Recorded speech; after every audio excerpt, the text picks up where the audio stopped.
Hey, so this is part two of kind of trying to think through a theological anthropology and trying to discuss what is humanity's purpose, why are we here, and where are we going.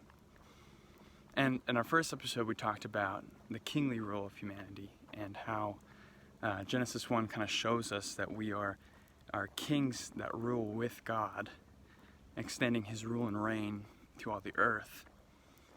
And our next way to frame humanity or to see humanity is not just through the kingly role, but also through the priestly role.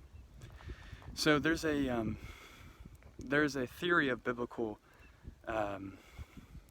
origins that says that there's 4 sources for the Pentateuch. And the Pentateuch is the first 5 books of the Bible. And these 4 sources are the priestly source, the Elohist source, the Yahwist source, and the Deuteronomical source. Sorry, it's always hard for me to say. And I think I butchered it. But those 4 sources are kind of what make up the law. And we can kind of be scared by that sometimes, especially if you grew up with a very, like the Bible is just this divine book that fell from the sky kind of view, and that it didn't really have human origins to it. And if you're uncomfortable with that, a good way to look at it is that just like Christ is fully human and fully divine, the Bible is a fully human book that came together by fully human means. That means it had editors, it had multiple different authors, more than we think, but yet it's still fully divine. God worked through human means to produce a story that is meaningful to us and meaningful for all time.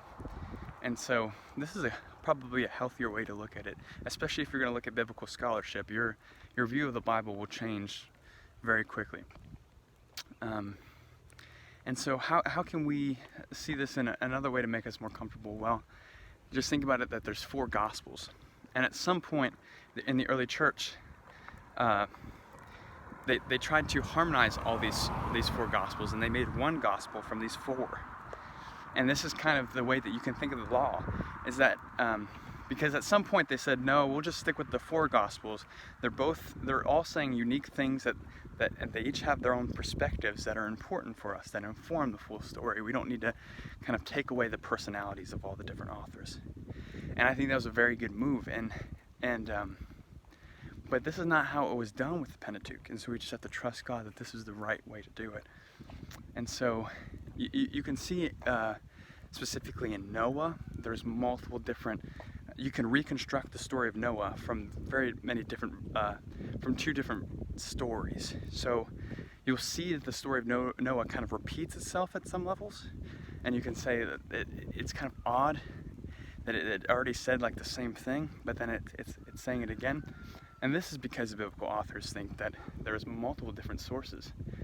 And they also think that there's multiple different sources when it comes to, actually just 2 different sources, or maybe 3, when it comes to the creation narratives. So Genesis 1, they assign to the priestly source. And the priestly source, if I understand it correctly, is kind of like this school that was formed that was very focused on the laws. They were very focused on getting those down and getting those written to a standard that can be understood and followed by God's people. And so this is what we can understand as the priestly writings or the priestly source. And Leviticus is a big indicator of a priestly story and a priestly source. There's also places in Exodus that are very concerned with the law, like the 10 Commandments, and they kind of interrupt this narrative that goes on. And the Yahwist source and the Elohist source are more associated with narratives. But in the case of Genesis 1, even though it's a narrative, they still think it's a priestly source because it has so much to do with temple. It has so much to do with how a temple is constructed and how a temple is built, because of the 6 days and then the 7th day, that's always the theme that you get with temples. And of course there's the argument, well, what came first, the chicken or the egg? Did Genesis 1 come first and then that's why they do the temple that certain way? Or did the temple tradition come about and that's why they wrote Genesis 1 in that way? I don't think we need to make a distinction. We just have to realize that it's very tied. The temple and the creation narrative in Genesis 1 are very tied together. And so that's how I think the authors want us to see Genesis 1, that it's a temple, that the world itself is a temple, and the Garden of Eden is the Holy of Holies. And who can go into the Holy of Holies but the priests? So Eden represents the Holy of Holies in God's temple earth. And you can kind of see this because Genesis 1 is like this liturgical text. It shows this procession, which is like a Jewish form of worship, where the leaders would proceed down the aisle, and you still see that today in Catholicism and Orthodoxy. And this kind of procession is a way that they understood worship and liturgy. And so there's so much surrounding this text that is liturgical, that has to do with the temple, that's why so many biblical scholars think that it's associated with the priestly source and with the priests of Israel.